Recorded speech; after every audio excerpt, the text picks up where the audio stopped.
Assalamualaikum warahmatullahi wabarakatuh. Alhamdulillahi ala ihsanih wa syukru lahu ala taufiqihi wa amtinanih wa asyhadu an la ilaha illallah wahdahu la syarika lahu ta'ziman li sya'nih wa asyhadu anna Muhammadan abduhu wa rasuluhu da'ila ridwanih. Allahumma salli alaihi wa ala alihi wa ashabihi wa ikhwani. Ikhwani fillah wa akhwati fid din, azani Allah wa iyyakum. Alhamdulillah, puji dan syukur senantiasa kita manjatkan kepada Allah Subhanahu wa taala atas segala limpahan karunia, nikmat iman, nikmat Islam, masih bisa sujud, masih bisa sholat. Alhamdulillah, ini nikmat yang luar biasa. Salawat dan salam tercurahkan selalu kepada junjungan kita Nabi Muhammad SAW, juga kepada keluarganya serta seluruh sahabatnya tanpa terkecuali. Pada kesempatan kali ini kita akan bahas topik yang sangat penting tentang adabul khilaf, tentang adab-adab yang hendaknya diperhatikan oleh seorang muslim tatkala menghadapi permasalahan khilafiyah. Karena jika seorang tidak memiliki adab, tidak mengerti adab dalam masalah permasalahan khilafiyah, maka yang akan timbul dari dirinya adalah sikap arogan, sikap mudah menyalahkan, sikap mudah menyesatkan. Padahal ternyata masalah yang dijadikan hujah untuk menyesatkan orang lain ternyata masih dikhilafkan oleh para ulama. Ya. Dan ini sangat berpengaruh dalam kelangsungan dakwah. Karena dakwah ingin orang-orang berdakwah dengan penuh kelembutan. Ini hukum asal dalam dakwah adalah dengan kelembutan. Ini hukum asal. Dan kita tidak berbuat tegas atau kencang kecuali kalau ada kemaslahatan yang jelas. Namun asalnya seorang dalam berdakwah adalah dengan kelembutan. Oleh karenanya kalau kita lihat bagaimana sikap para ulama, ya, mereka dalam masalah-masalah fikih, terutama masalah khilafiyah, dalam masalah fikih mereka tidak terlalu kencang. Mereka kencang kalau sudah masalah akidah. Saya akan nukilkan perkataan Syekhul Islam Ibnu Taimiyah rahimahullahu taala yang juga saya nukil dalam risalah saya, risalah S2 tentang jawaban Ibnu Taimiyah terhadap syubhat-syubhat yang dilontarkan oleh penolak sifat. Ya, syubhat-syubhat terperinci, ya. Di mana Al-Bazzar, yaitu murid beliau, pernah menukil dari Syekhul Islam Ibnu Taimiyah rahimahullahu taala, ya. Kenapa Ibnu Taimiyah rahimahullah banyak sekali menulis tentang masalah akidah. Adapun masalah fikih beliau kurang. Yang kalau kita dapati buku-buku beliau rata-rata tentang akidah, ya. Semuanya beliau bantah. Ya. Semuanya beliau bantah. Beliau membantah orang-orang Syiah dalam kitabnya Minhajus Sunnah Nabawiyah, 9 jilid khusus membantah orang-orang apa? Syiah. Beliau membantah orang-orang filsafat dalam bukunya Dar'ut Ta'arudil Aql wan Naql, 11 jilid kalau tidak salah. Kemudian beliau juga membantah para penolak sifat dalam banyak kitab, di antaranya Bayan Talbisul Jahmiyah, sekarang dicetak 8 jilid, ya. Kemudian buku-buku yang lain, bahkan beliau membantah orang-orang Nasara, ya, dalam kitabnya Al-Jawabus Sahih liman baddala dinal Masih, jawaban yang benar terhadap orang yang merubah agama Nabi Isa alaihissalam. Itu dicetak 6 jilid. Rata-rata buku-buku beliau tentang masalah akidah. Benar beliau menulis buku fikih, namun tidak sebanyak buku apa? Akidah. Maka muridnya Al-Bazzar pernah bertanya, "Wahai guru kami, kenapa Anda banyak menulis tentang masalah akidah?" Apa jawaban beliau? "Al-furu' amruha qarib. Wa man qallada al-muslima wa man qallada al-muslimu fiha ahad al-ulama al-muqalladin jaza lahu al-amalu biqaulihi ma lam yatayaqqan khata'uhu." Kata beliau, masalah furu', masalah fikih itu perkaranya ringan. Ya. Kalau ada seorang muslim bertaklid kepada ulama yang memang banyak ditaklidi, artinya ulama yang muktabar, para imam, ya, maka dia boleh beramal dengan pendapat ulama yang dia taklidi tersebut. Selama dia tidak tahu dalilnya. Kata Ibnu Taimiyah, malam yatayaqqan khata'uhu, selama tidak diyakini kesalahan imam yang dia taklidi tersebut. Wa amal usul, adapun masalah usul yaitu masalah akidah, fa inni ra'aitu ahlal bid'ah wad dhalalat wal ahwa kal mutafalsifati wal batiniyati wal malahidati wal qailina bi wahdatil wujud wal jahmiyah wal hululiyah wal mu'attilah wal mujassim wal musyabbihah wal kullabiyah was salimiyah wa ghairihim min ahlil bid'ah qad tajadabu fiha bi azimati dhalal wa bana li anna katsiran minhum innama qasada ibtal asy-syari'ah al-muqaddasatil muhammadiyyah adh-dhahirah al-aliyah. Kata beliau, adapun masalah usul, maka saya lihat banyak ahlul bidah, orang-orang yang sesat, pengikut hawa nafsu, seperti ahli filsafat, ahlul kalam, ya. Kemudian Al-Batiniyah yang mengatakan syariatnya zahir, ada yang batin. Kalau salat maksudnya bukan gerakan salat, ya. Kalau puasa maksudnya bukan puasa seperti itu, ya. Puasa artinya imsak, menahan, maksudnya menahan rahasia misalnya. Ya, salat artinya iling, hanya ingat saja. Haji artinya ziarah kepada masyayikh, bukan ziarah ke Ka'bah. Jadi ada tafsir-tafsir batin, ini namanya Al-Batiniyah. Kemudian Al-Malahidah, orang-orang yang mereka Islam KTP-nya tapi mengingkari adanya Tuhan dengan cara-cara yang syubhat-syubhat yang mereka lontarkan. Kemudian orang-orang yang menyatakan dengan wahdatul wujud, yaitu bersatunya Allah dengan makhluk. Kemudian Jahmiyah, beliau sebutkan semua ahli bidah dalam masalah akidah. Beliau katakan, saya lihat mereka ingin menghancurkan syariat Muhammad yang murni. Inilah sebabnya kenapa Syekhul Islam Ibnu Taimiyah banyak menulis tentang masalah akidah.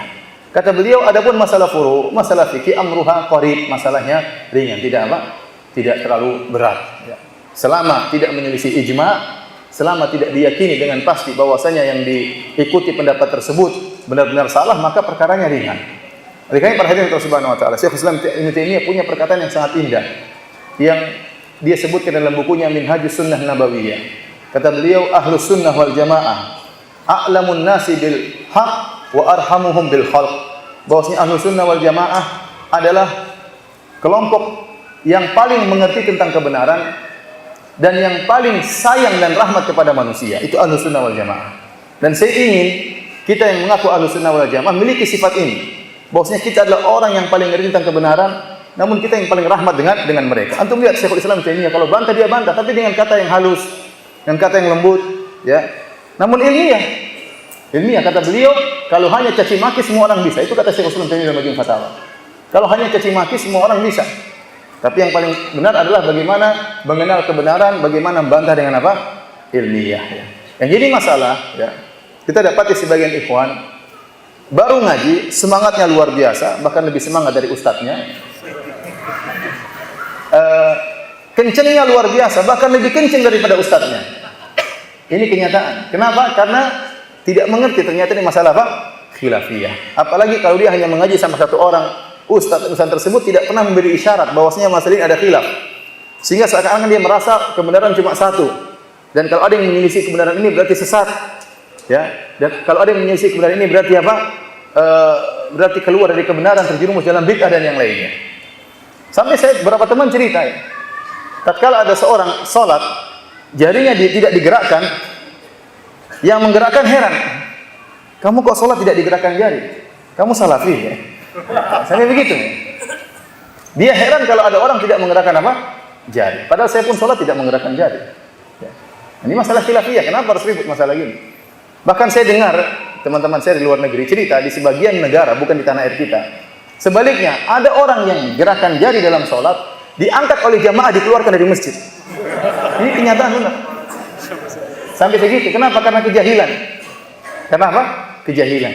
Dia mau gerakan sholat, mau gerakan jari, nggak gerak, yang penting sholat.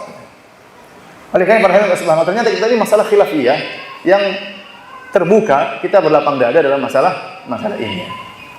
Oleh para hadirin dan hadirat yang dirahmati Allah Subhanahu wa taala, kita harus kenali mana masalah-masalah khilafiyah dan mana masalah-masalah khilaf-khilafan. Bukan khilafiyah, tapi di khilaf-khilafan. Sebenarnya bukan masalah khilafiyah.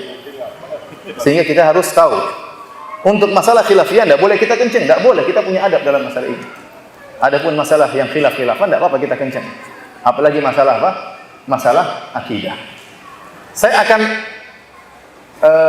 rangkum bagaimana adab dalam masalah khilafiyah sebelum saya perinci, ya. Intinya, kalau ada satu masalah kita tahu masalah itu khilafiyah, ya, kita tahu ini para ulama khilaf, para ulama sunnah khilafiyah, para ulama mazhab berkhilaf dalam masalah ini, maka kita berusaha mencari pendapat yang paling benar. Kita pelajari dalilnya, kita tanya ustaz, oh ternyata yang benar seperti ini. Dan kita berhak untuk membantah pendapat yang lainnya dengan adab tadi.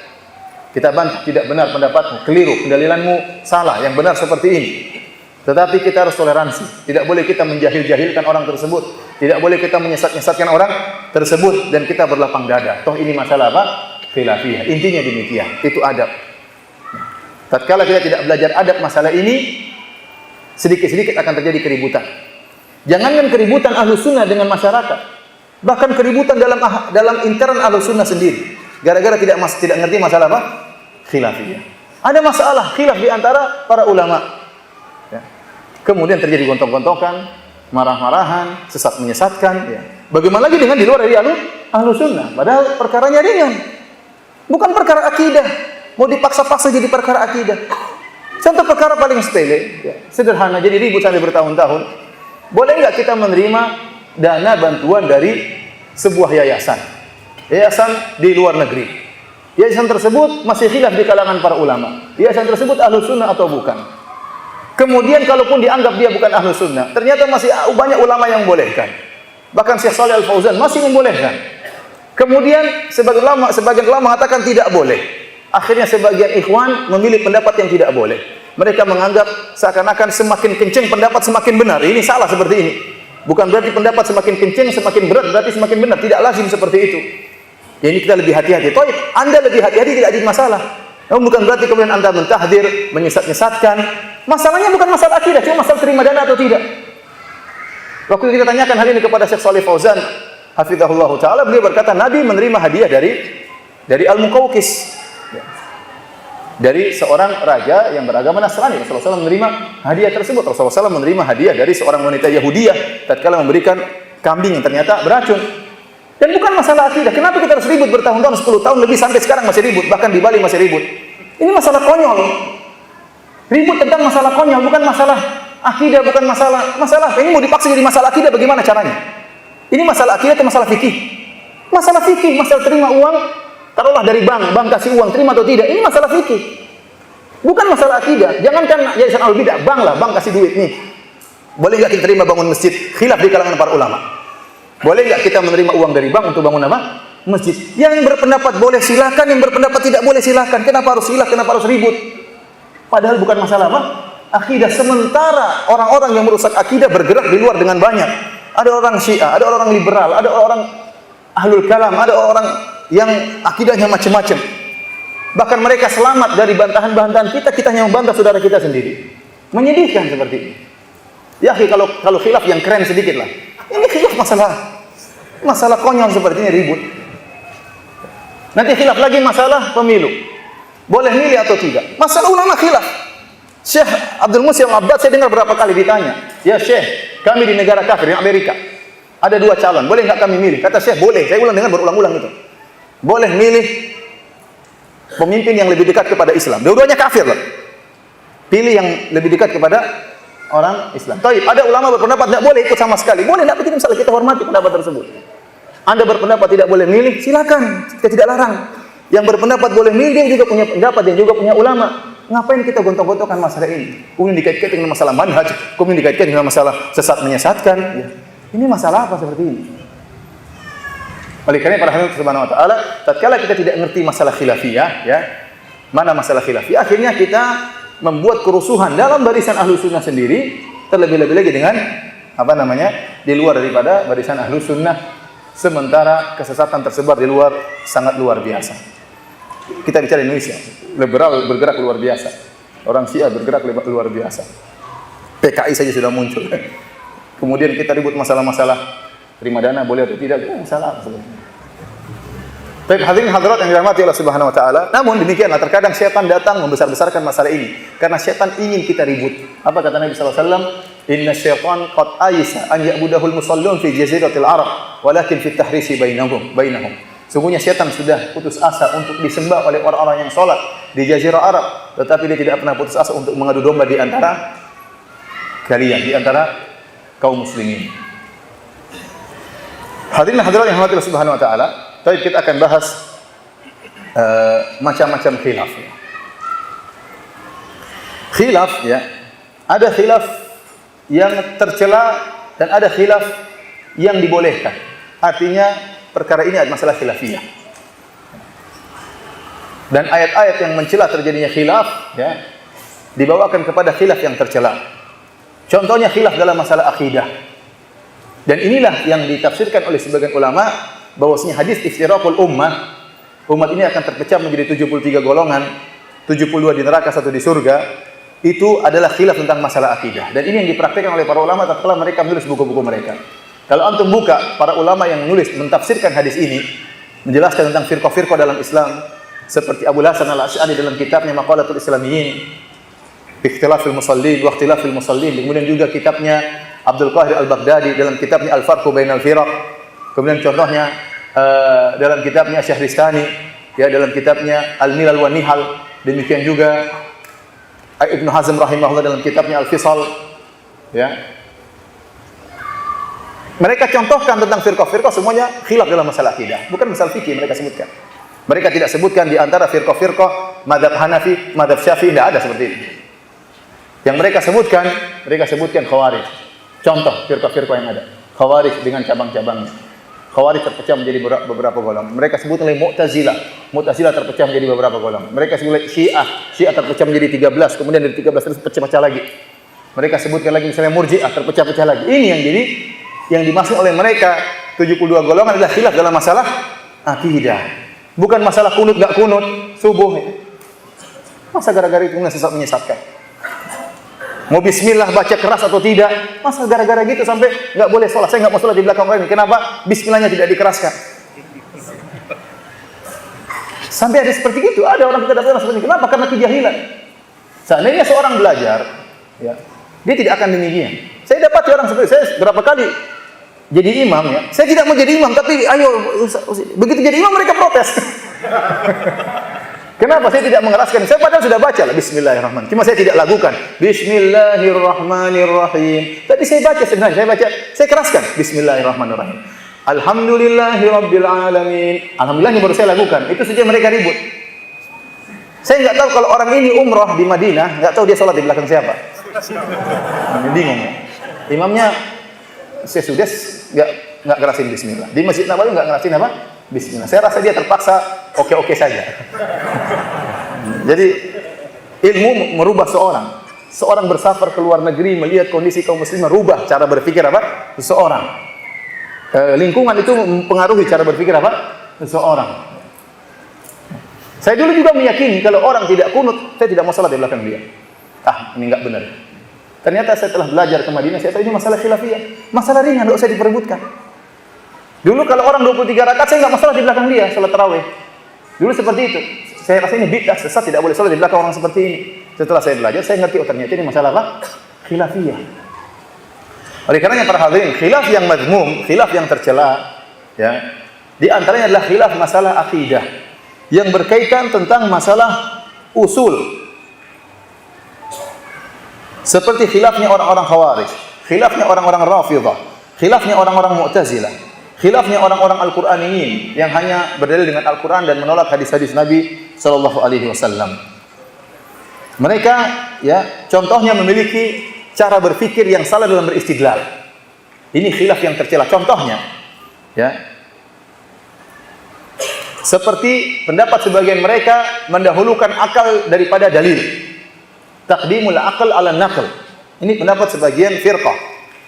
Oleh karena Syekhul Islam Ibnu Taimiyah membantah pendapat seperti ini dalam kitabnya Dar'u Ta'arudil Aql wa Naql 11 jilid.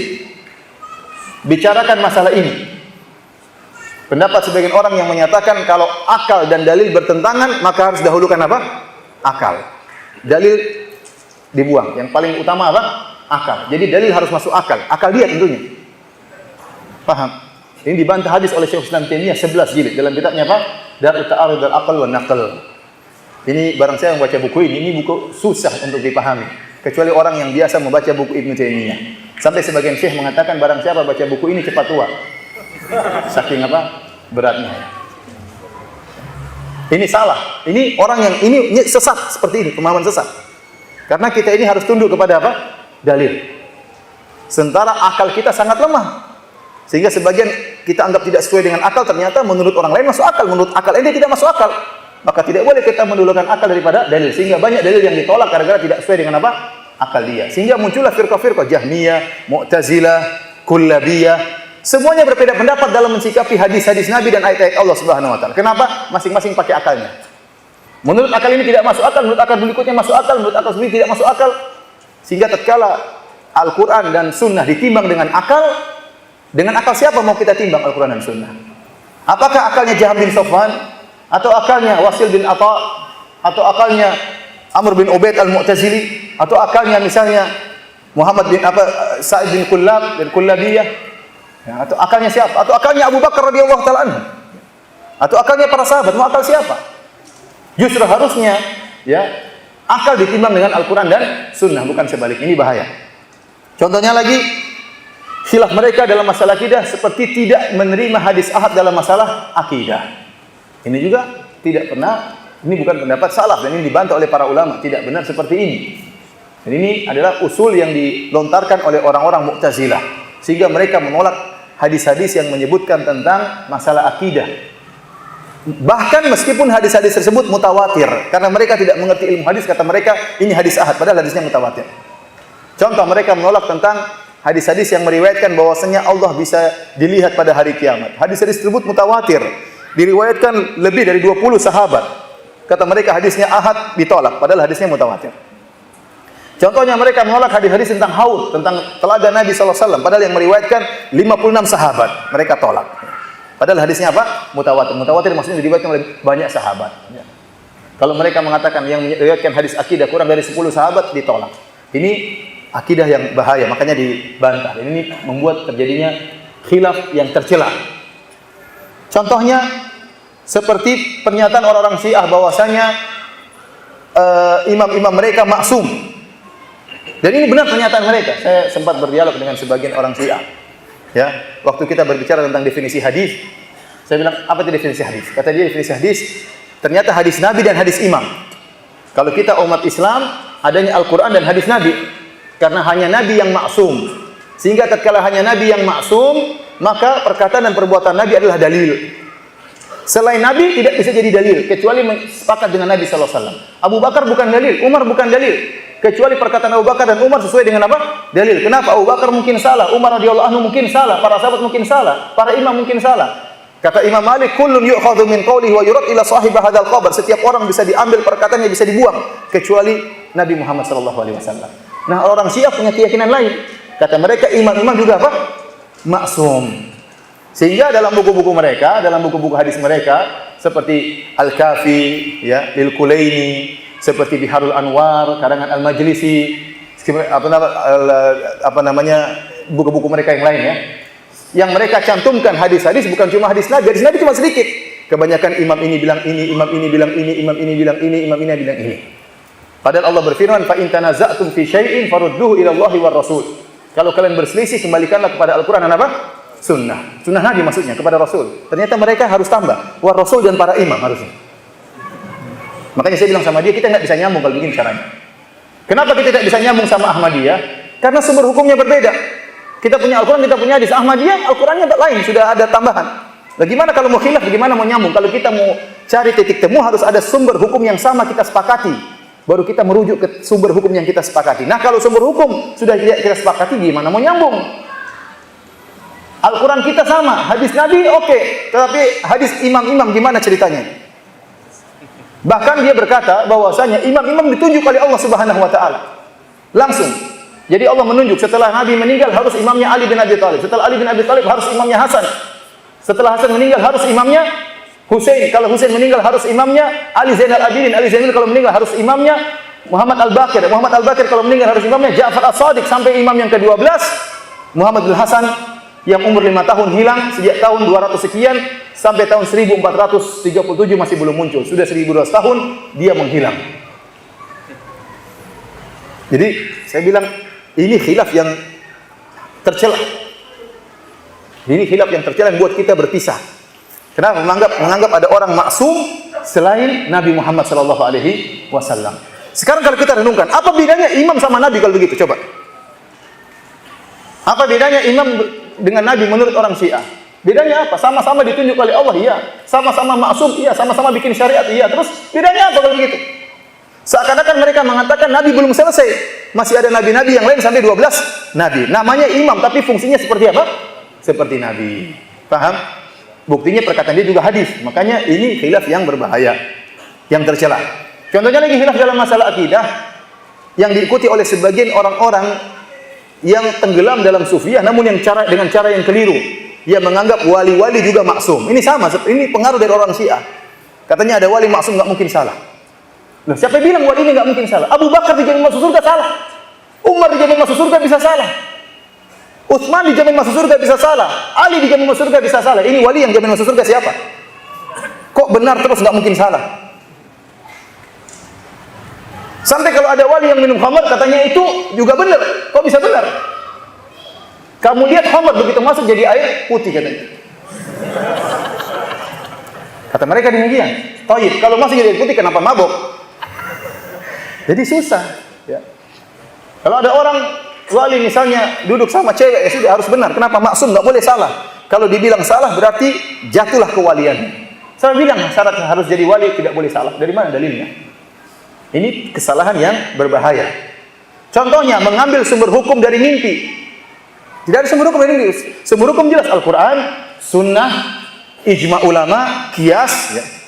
Ada yang diperselisihkan seperti istislah dan yang lainnya. Ya. Qaul ahli Madinah, contohnya. Kemudian qaul sahabi. Tapi ada yang disepakati seperti Al-Quran, Sunnah dan ijma. Kias masih diperselisihkan. Ya. Intinya tidak ada dalam buku-buku Ahlus Sunnah bahwasanya sumber hukum adalah mimpi. Jadi masalah tatkala sumber hukum adalah mimpi. Akhirnya timbul fikih yang baru. Ada orang punya wirid, cara wirid yang baru. Dari mana kau dapat wirid ini? Oh, Nabi ketemu saya dalam mimpi ngajarin saya seperti ini. Ya, repot seperti itu. Ya. Ada yang lebih parah, bukan ketemu Nabi dalam mimpi. Saya lagi tidur, Nabi datang ngajarin saya wiridan. Ya, repot seperti itu. Sehingga firman Allah, al-yauma akmaltu lakum dinakum, pada hari ini aku telah sempurnakan bagi kalian agama kalian, tidak jadi, batal.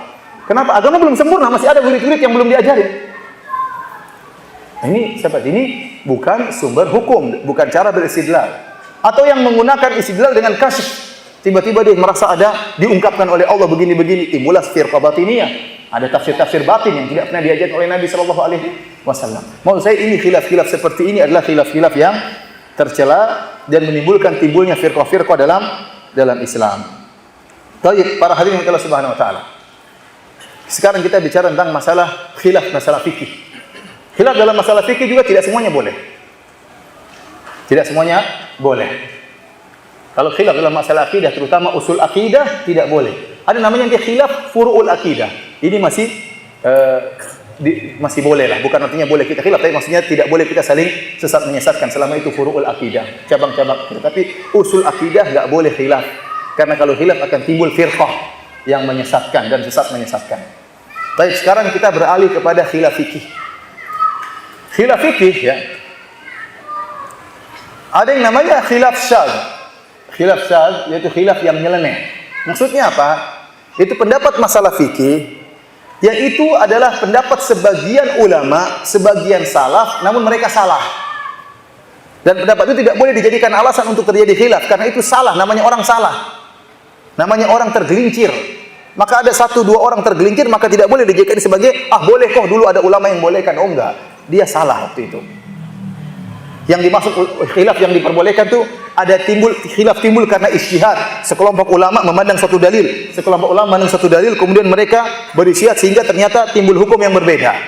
Tapi sama-sama berusaha mencari kebenaran dengan memandang sebuah dalil, misalnya dalil yang sama. Misalnya, bukan orang ini salah, ulama ini salah karena tidak tahu dalil contohnya. Karena tidak ada satu orang pun, kata Imam Syafi'i, tidak ada satu orang pun yang menguasai seluruh dalil hadis Nabi, tidak ada. Pasti setiap orang pasti ada hadis-hadis Nabi yang luput darinya. Siapapun dia, sehebat apapun, tidak bisa kita katakan dia hafal seluruh hadis-hadis Nabi. Tidak mungkin. Pasti ada sebagian dalil yang luput dari dia. Ini kata Imam Syafi'i rahimahullahu taala. Saya contohkan. Seperti khilaf syadz, ya. Khilaf yang nyeleneh. Contohnya sebagian salaf, bahkan sebagian tabi'in, sekelompok tabi'in membolehkan riba al-fadl. Ya. Riba al-fadl katanya boleh. Maksudnya apa? Emas ditukar dengan emas yang lebih apa? Lebih berat misalnya. 1 korma 1 kilo ditukar dengan 2 kilo misalnya. Ini kata dia boleh. Padahal ini riba. Dia menganggap yang riba itu riba nasi'ah saja. Yang diharamkan cuma apa? Riba nasi'ah. Yang kalau ditunda kemudian utangnya bertambah banyak, itu namanya riba nasi'ah. Kata mereka itu yang diharamkan. Adapun riba al-fadl yang berlebihan, ada tukar menukar yang berlebihan, ini tidak mengapa. Padahal ini juga riba. Maka tidak boleh seorang mengatakan ini boleh. Kita boleh tukar uang, ya. $1.000 dengan $1.200 tidak apa-apa. Kita boleh tukar uang, kita boleh tukar emas 5 gram dengan 7 gram, nggak jadi masalah. Ya. Kenapa ada tabi'in yang membolehkan ribal fadl? Kita bilang salah, itu tabi'in keliru. Ini khilaf, namanya khilaf apa? Syadz. Itu khilaf yang nyeleneh, tidak boleh diikuti. Paham? Contohnya, ada sebagian salaf dari para ulama dari kota Madinah yang membolehkan seorang lelaki menggauli istrinya dari dubur. Padahal kita tahu ada hadis yang melarang, dan ini dilaknat perbuatan seperti ini. Dilarang oleh Nabi sallallahu alaihi wasallam. Mungkin tidak sampai dalil kepada dia. Ya, tidak semua orang menguasai sunnah-sunnah Nabi. Ya. Oleh karenanya tatkala ada sebagian ulama membolehkan, bukan berarti oh boleh. Kenapa ada yang bolehkan? Kenapa? Karena ini syadz. Dia salah. Namun kesalahan dia ternyata tercatat dan ternukil sampai sekarang. Contohnya, ya, sebagian orang-orang ulama dari Kufiyin, dari Kufah, membolehkan minum, ya, khamar yang terbuat dari selain anggur. Kata mereka khamar yang dilarang cuma yang terbuat dari apa? Anggur. Adapun yang selain dari anggur, meskipun itu khamar selama tidak teler boleh. Contohnya khamar dibuat dari beras, dari korma, oh tidak apa-apa, yang penting tidak mabuk. Kalau anggur tidak boleh. Dan ini menyelisih pendapat ulama dan menyelisih hadis-hadis Nabi. Justru waktu diturunkan haramnya khamar di kota Madinah, penduduk kota Madinah buat khamar dari korma, bukan dari anggur. Kebanyakan mereka buat khamar dari mana? Dari korma, bukan dari anggur. Nah, mereka sebagian mazhab Hanafiyah dari ulama Kufiyin, dari ahlu Kufah, mereka mengatakan khamar tersebut selama bukan dari anggur masih boleh diminum. Ini kita katakan khilaf yang apa? Syadz, keliru, jangan dijadikan dalil. Oh, enggak apa-apa kan masalah khilafiyah, enggak boleh seperti itu. Kenapa? Karena cuma secuil ulama yang bolehkan, karena mereka salah. Ya. Contohnya lagi kita dapati, sebagian ulama salaf membolehkan nikah mut'ah. Nanti kita bilang, orang-orang Syiah mengatakan nikah mut'ah boleh, yang sebagian Ahlussunnah membolehkan. Kita bilang itu salah dia. Mungkin dia tidak tahu ada hadis yang memansuhkan, tidak sampai kepada dia, sehingga dia membolehkan nikah mut'ah. Paham? Contoh, sebagian ulama ada yang membolehkan musik, seperti Ibnu Hazm Al-Andalusi. Beliau membolehkan musik. Kenapa? Beliau mendhaifkan hadis dalam Sahih Al-Bukhari. Namun beliau menyelisih ijma'. Ternyata ijma' ulama dari 4 mazhab semuanya mengharamkan berdasarkan ayat Al-Quran, berdasarkan hadis-hadis Nabi yang sahih. Tidak boleh seorang melakukan masalah khilafiyah ini. Kenapa Ibnu Hazm bolehkan? Ada ulama yang bolehkan. Kita bilang dia sendiri yang bolehkan. Yang lain semua apa? Mengharamkan. Kenapa? Ini khilaf yang syadz. Maka ini tidak ada toleransi khilaf seperti ini. Paham? Baik, sekarang kita bahas tentang khilaf yang dhaif. Ada khilaf yang dhaif. Khilaf itu ada dari ulama terkenal namun sangat lemah. Contoh sederhana seperti mazhab Hanafiyah menyatakan bahwasanya tumakninah bukan rukun salat. Sehingga ini kita lihat, kalau kita lihat orang-orang saudara-saudara kita dari Pakistan, India, Bangladesh, kalau salat cepat banget. Jadi rukuk belum menurut sudah. Kalau kita rukuk begini dulu, baru kemudian sami Allah liman. Mereka belum sudah baik lagi. Karena menurut mereka bukan rukun salat, dan ini menyelisihi hadis-hadis Nabi. Dan ini khilaf, tapi kita bilang lemah, tidak boleh kita amalkan, pasti kita bantah. Ini khilaf, bukan khilaf syadz, tapi khilaf yang apa? Lemah, derajatnya lebih rendah. Kalau syadz itu benar-benar nyeleneh, ini memang ada pendapat, namun sangat lemah. Ya, oleh karena Syekh Muhammad bin Abdul Wahhab rahimahullahu taala menyatakan, intinya dia menyatakan, dan ini saya nukil dalam buku saya, kami berlapang dada tentang masalah khilafiyah, kecuali khilaf tersebut lemah, benar-benar menyelisih dalil yang jelas. Contohnya seperti masalah rukunnya tumakninah. Sebagian ulama mengatakan tumakninah bukan rukun salat, namun kami bantah. Kenapa 3 mazhab? Mazhab Maliki, mazhab Syafi'i, mazhab Hambali berdasarkan dalil yang sahih bahwasanya orang kalau tidak tumakninah salatnya tidak sah. Terlalu banyak dalilnya. Ini khilaf yang lemah, kita tolak. Kita tidak toleransi, kita bantah. Tapi masih lebih ringan daripada khilaf yang pertama. Nah, khilaf yang harus kita toleransi namanya khilaf yang qawi, khilaf yang kuat. Nah, Ustaz, bagaimana kita tahu khilaf ini kuat atau syadz atau lemah? Untuk mengetahui khilaf itu kuat atau tidak, maka tidak ada jalan lain kecuali kita kembali kepada buku-buku fikih klasik. Antum lihat buku-buku fikih klasik, dan banyak disebutkan, para ulama menyebutkan khilaf, bahkan khilaf di antara mazhab, bahkan khilaf dalam satu mazhab sendiri. Antum kalau lihat buku-buku seperti Al-Mughni, dia menyebutkan khilaf 4 mazhab. Seperti buku misalnya Al-Majmu' Syarhul Muhadzab.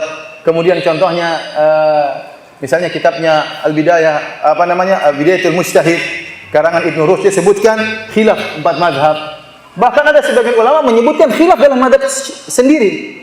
Dalam buku Hambali ada buku yang menjelaskan khilaf dalam mazhab Hambali sendiri. Dalam Imam Fikih Syafi'i juga ada menyebutkan khilaf di antara ulama Syafi'i sendiri. Jadi khilaf di antara mazhab Hambali, mazhab Syafi'i, mazhab Maliki, mazhab Hanafi. Dalam setiap mazhab tersebut pun ada khilaf masing-masing di antara ulama mazhab itu sendiri. Ya. Nah, kita tahu kalau tersebutkan fikih-fikih tersebut, kita tahu ini masalah khilafiyah. Ustaz, kalau begitu yang tahu ini khilaf qawi atau tidak, kuat atau tidak hanya para ustaz. Ya benar. Karena ente tidak tahu baca kitab gundul. Kalau ente tidak tahu baca kitab gundul, gimana caranya tahu ini khilaf atau tidak? Dia harus lewat ustaz yang menjelaskan. Lewat ustaz yang menjelaskan. Kalau ternyata dijelas ini masalah khilafiyah, maka kita punya kaidah berlapang dada, berusaha mencari yang benar, membantah yang salah menurut kita tidak apa-apa, tapi bantah dengan adab. Tidak boleh kemudian menyesat-nyesatkan, tidak boleh kemudian membid'ah-bid'ahkan selama itu masalah apa? Khilafiyah. Dan itu banyak. Kalau untuk buka masalah fikih banyak sekali khilaf dalam masalah fikih ya. Seperti bismillah dijaharkan atau tidak, salat subuh kunut atau tidak ya. Khilaf yang kuat di kalangan para ulama ya. Maka kita berlapang dada ya. Makanya saya sering menyampaikan masalah kunut subuh ya. Dan kita dapati para ulama berfatwa bahwasanya kalau kita tidak meyakini tentang sunnahnya kunut subuh, kemudian kita sholat di belakang orang yang kunut subuh, maka kita ikut kunut. Ini fatwanya Imam Ahmad bin Hanbal, fatwanya Syekhul Islam Ibnu Taimiyah, dan fatwanya Syekh Muhammad bin Shalih Al-Utsaimin rahimahullahu taala. Kenapa? Ini masalah ijtihadiyah dan imam kita menganggap kunut subuh hukumnya apa? Sunnah. Itu mazhab Syafi'i, ya. Ada hadis tentang masalah kunut subuh, Nabi senantiasa kunut subuh. Di hadis tersebut ada perawi namanya Abu Ja'far Ar-Razi. Banyak ulama yang mengatakan ini rawi yang lemah. Adapun Imam Nawawi mana ini rawi yang thiqah, sehingga dijadikan hadis tersebut dalil tentang disyariatkannya kunut subuh. Timbul khilaf gara-gara penilaian suatu hadis sahih atau tidak. Nah, tatkala kita sebagai makmum, imamnya ternyata memandang ada disyariatkannya kunut subuh, maka kita ikut kunut. Kenapa? Fungsi kita sebagai apa? Imam, sebagai makmum. Maka kita ikut imam, ikut juga kunut subuh. Berbeda kalau imam melakukan perkara yang disepakati salah. Contohnya imam pada sholat subuh dia sholat 3 rakaat, maka ente jangan berdiri. Ente tetap rakaat kedua nunggu dia diturun lagi. Kenapa? Karena ini sudah jelas apa? Salah. Paham? Baik, hadirin dan hadirat yang dirahmati oleh Allah Subhanahu wa taala. Makanya Ibnu Taimiyah mengatakan, "Man khalafa al-kitab al-mustabin." Siapa yang disebut dengan ahlul bidah? Yaitu orang menyelisih Al-Qur'anul Karim yang jelas. Wa sunnah al-mustafidah, menyelisihi sunnah Nabi yang terkenal, dikenal semua orang ini sunnah Nabi, namun dia nekat menyelisihi. Oleh karenanya ada permasalahan fikih namun dimasukkan dalam buku akidah. Contohnya masalah mengusap khuf. Bagi orang yang musafir boleh mengusap khuf, tidak perlu membuka sepatu untuk dicuci tatkala berwudu, cukup mengusap di bagian depan khuf sepatu. Bagi orang musafir 3 hari, bagi orang tidak musafir apa? 1 hari. Ini masalah fikih sebenarnya. Namun ternyata diriwayatkan kalau tidak salah 80 sahabat meriwayatkan tentang bolehnya mengusap khuf, tidak perlu membuka sepatu. Ternyata orang-orang Syiah menyelisih hal ini. Maka mereka bisa dikatakan ahlul bidah karena mereka nekat menyelisih sunnah Nabi yang sudah jelas-jelas diriwayatkan oleh 80 apa? Sahabat. Bagi orang Syiah mereka tidak peduli kenapa sahabat 80 ini kafir semua masalahnya. Kecuali Ali bin Abi Thalib, kecuali beberapa orang. Ternyata di antara sahabat yang meriwayatkan tentang bolehnya mengusap khuf, Ali bin Abi Thalib radhiyallahu taala anhu. Tapi intinya ini masalah fikih, namun dianggap masalah akidah. Kenapa? Karena ini diriwayatkan dengan sunnah yang mutawatirah. Makanya Ibnu Taimiyah mengatakan, siapakah ahlul bid'ah? Kata beliau yaitu orang yang jelas menyelisihi Al-Qur'an yang jelas dan orang menyelisih sunnah yang jelas yang mutawatir diketahui oleh semua orang. Atau ya ma ajma alaihi salaful ummah, atau menyelisih ijma'nya salaf. Khilafan la yu'dharu fihi, dia menyelisih dengan satu khilaf tidak ada udzur baginya, fa hadza yu'amalu bima yu'amalu bihi ahlul bid'ah, maka ini dimuamalai sebagaimana bermuamalah dengan ahlul bid'ah. Jadi tidak setiap ada kesalahan kemudian kita ini ahlul bid'ah ini salah dan macam-macamnya. Tapi para hadirin Allah Subhanahu wa taala, ya. Kata Az-Zahabi rahimahullah, "Wa man anada aw kharaqa al-ijma' fa huwa ma'zur." Pakai zai, ma'zur. Barang siapa yang menentang, membangkang dan menyelisih ijma' ulama, maka dia berdosa. Ini yang ini yang dikatakan berdosa. Adapun kalau hanya menyelisih masalah khilafiyah ijtihadiyah, maka tidak boleh kita sesatkan. Dan kita lihat, inilah pemahaman adab khilaf inilah yang diwarisi oleh para ulama ahlu sunnah sampai sekarang. Antum lihat, khilaf antara Syekh Albani rahimahullah dengan ulama al-Mamlakah al-Arabiyah Saudiyah, ulamanya Arab Saudi, banyak dalam banyak hal. Contoh, Syekh Albani menganggap orang kalau sami Allahu liman hamidah harus begini. Sementara ulama Saudi rata-rata sami Allahu liman hamidah harus begini. Syekh Albani menganggap kalau begini itu bid'ah. Paham? Pendapat dia ini bid'ah, itu pendapat Syekh Albani, dan kita bilang beliau salah, itu ijtihad beliau. Namun beliau tidak pernah membid'ahkan orang yang sholatnya begini. Sami Allahu liman hamidah. Paham? Jadi tidak lazim orang yang terjerumus dalam satu pendapat yang dianggap bid'ah kemudian orangnya menjadi apa? Ahlul bid'ah. Ini sebagai contoh saja. Khilaf dalam masalah ini. Contohnya Syekh Albani menganggap sholat tarawih lebih dari 11 rakaat bid'ah. Dan ini beliau tulis sampai dalam buku beliau Sholatul Tarawih. Saya baca buku beliau dari awal sampai akhir masalah itu. Ya. Dan saya katakan bahwasanya pendapat beliau kurang kuat, menyelisih 4 mazhab, dan beliau tidak punya salah dalam hal ini. Namun para ulama tidak ada yang membid'ahkan Syekh Albani, dan Syekh Albani juga tidak membid'ahkan para ulama. Dan di Mekah dan Nabawi, Masjid Nabawi, Masjidil Haram tetap salat 23 rakaat, bahkan 10 hari terakhir salat 33 rakaat. Kenapa? Karena mereka meyakini salat tarawih boleh lebih dari berapa? 11 rakaat. Ini khilaf lagi Syekh Albani dengan mereka, dan tidak ada masalah, tidak ribut-ributan. Contohnya lagi, masalah kredit. Menurut Syekh Albani tidak boleh jual dengan kredit, dengan 2 harga. Menurut Syekh Albani itu riba.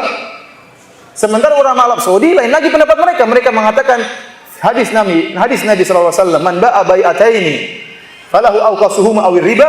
Itu hadis, barang siapa yang menjual dengan 2 harga, maka harus dia menjual dengan harga yang termurah, kalau tidak dia terjerumus dalam riba. Kata para ulama, di antaranya pendapat Ibnu Qayyim dan diikuti oleh mazhab yang lain, maksudnya adalah bai'ul inah. Tentunya ini masalah fikih, intinya boleh masalah kredit. Ya, kalau kita mau ribut-ribut masalah ini, kita akan kencengkan dengan bilang ente sesat, ini kredit riba. Siapa yang bilang? Syekh Albani. Ente neraka jahanam. Oh, enggak boleh seperti itu. Kenapa? Karena ini masalah khilafiyah, bukan masalah riba yang disepakati. Nah, kalau kita membesarkan masalahnya jadi besar, karena ini masalah riba, jangan dianggap enteng. Ternyata masalah khilaf, ada yang menganggap itu bukan apa? Riba. Mas, ngapain kita ribut-ribut kemudian membesar-besarkan masalah ini? Selama ini masalah apa? Khilafiyah. Kalau kita mau ribut-ribut, jadi ribut karena riba berbahaya. Contoh lagi, Syekh Albani berselisih dengan para ulama masalah cadar.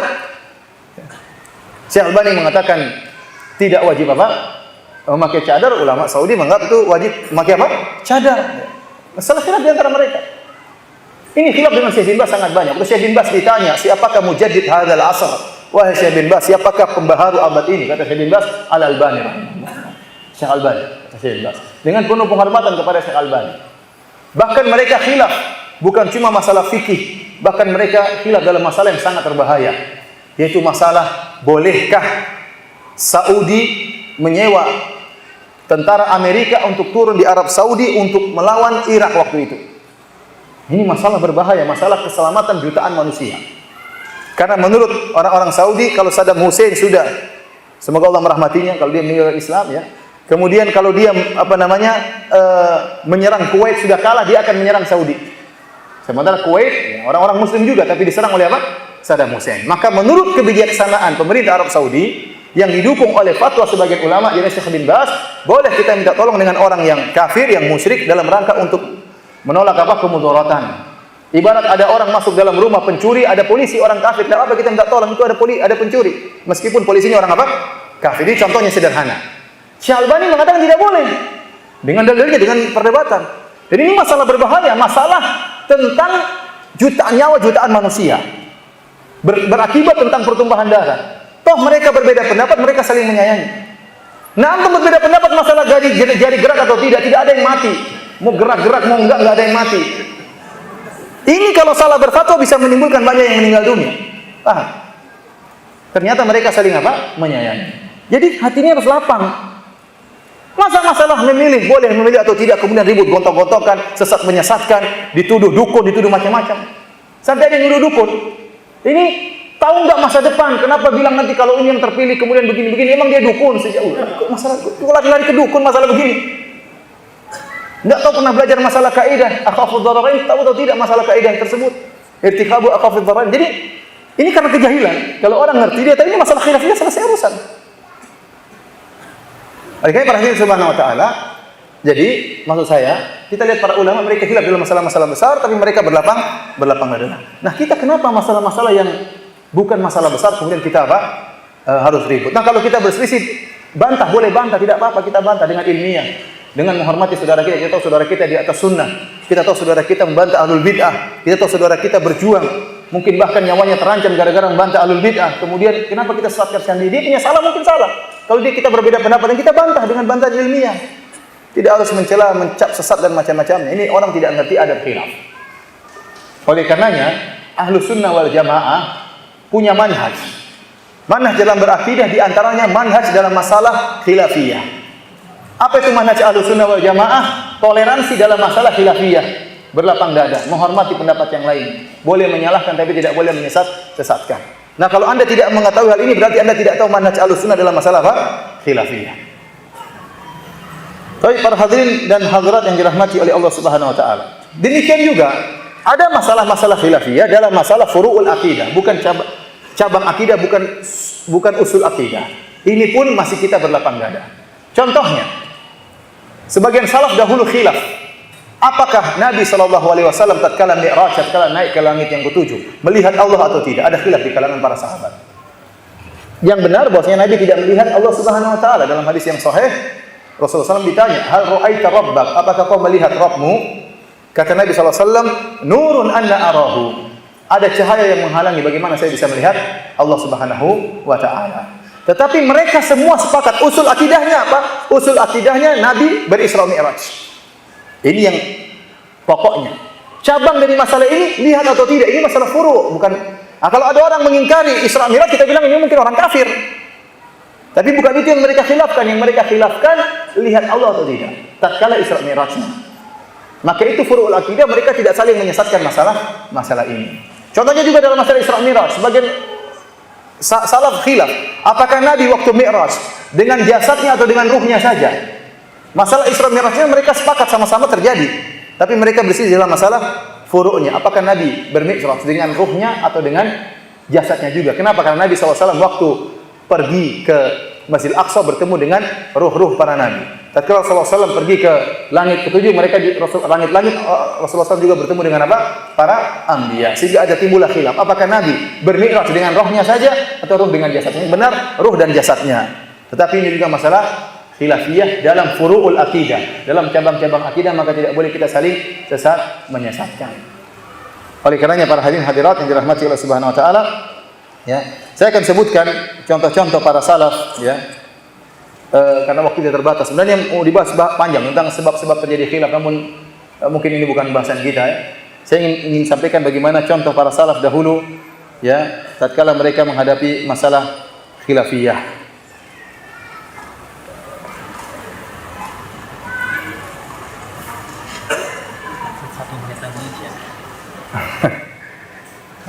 Satu menit lagi isya.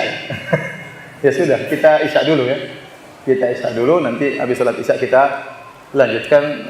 Tinggal sedikit yang ingin saya sampaikan. Wallahu ta'ala alam bishawab. Assalamualaikum warahmatullahi wabarakatuh. Bismillahirrahmanirrahim. Alhamdulillah, salatu wassalamu ala Rasulillah wa ala alihi wa ashabihi wa mawala.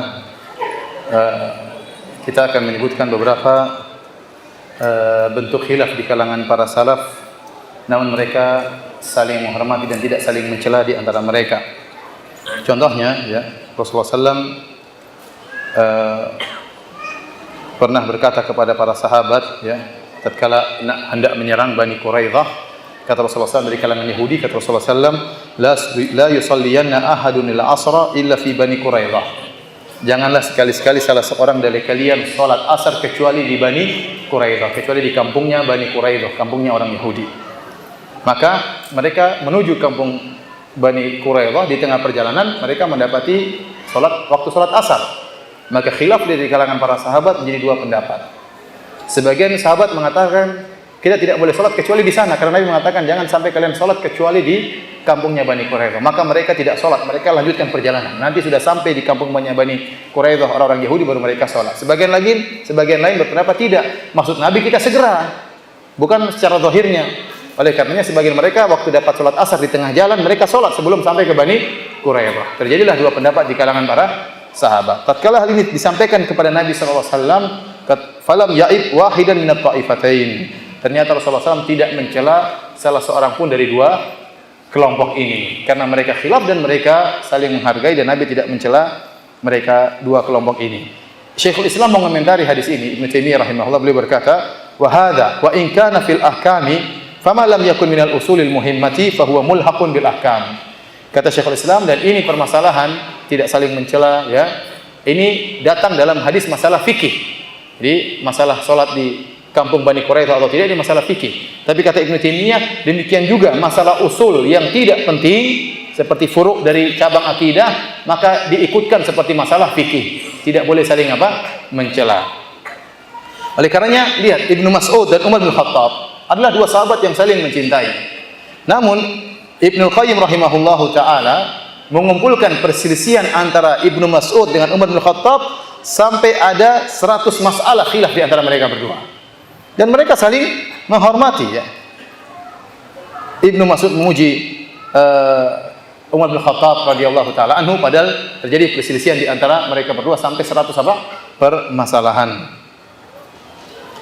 Dan ada khilaf-khilaf yang demikian juga, ya, khilaf di antara para salaf, ya.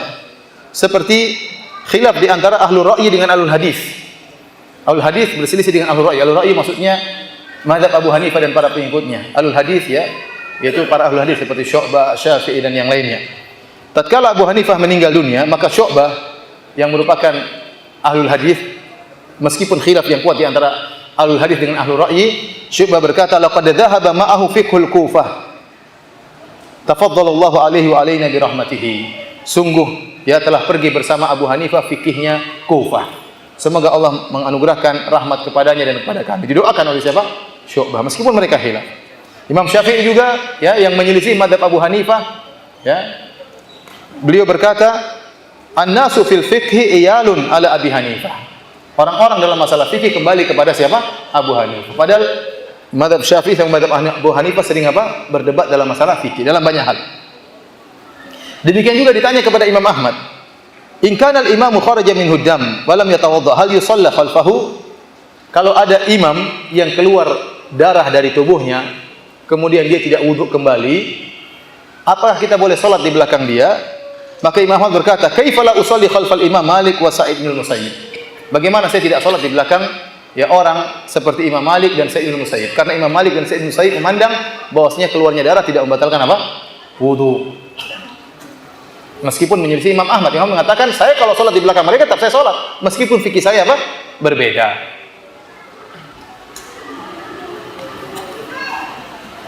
Kata Al-Qurtubi rahimahullahu taala dalam tafsirnya Al-Jami' li Ahkamil Quran, beliau berkata, kana Abu Hanifah wa ashabuhu wa Syafi'i wa ghairuhum yusalluna khalfa immatil ahli al-Madinah minal Malikiyah wa in kanu la yaqra'una al-basmalah la sirran wa la jahran.